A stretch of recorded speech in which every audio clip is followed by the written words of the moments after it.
ഞങ്ങൾ നടന്നാ പള്ളി പോണേ, അന്ന് വണ്ടിയിലൊന്നുമല്ല പോണേ. ഉണ്ണീശോ പെരക്കറാകുമ്പോൾ ഞങ്ങളെ മഠത്തിൽ ഉണ്ണീശോയെ കാണാൻ കൊണ്ടുപോകും. അന്നേരം എല്ലാവരും ഉണ്ണീശോയ്ക്ക് ഉടുപ്പ്, കാൽമേശ്, വിരി, മുടി ഇതെല്ലാം ഓരോരുത്തരും കൊണ്ട് കൊടുക്കുമായിരുന്നു.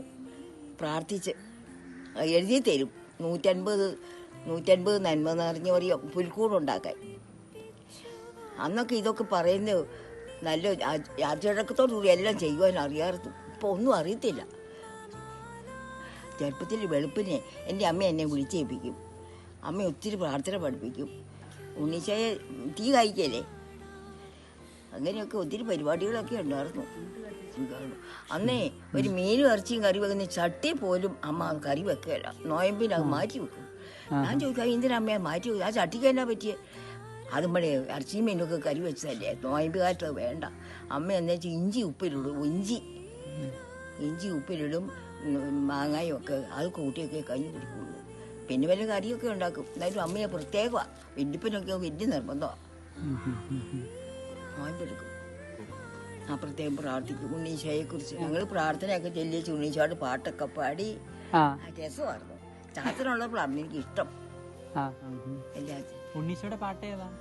ഏത് പാട്ടാ? ഉണ്ണീശോയുടെ പാട്ട് ഏതാ?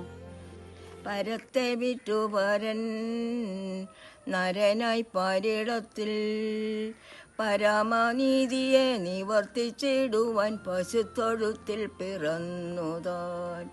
പരമനീതിയെ നിവർത്തിച്ചിടുവാൻ പശുത്തൊഴുത്തിൽ പിറന്നുതാൻ.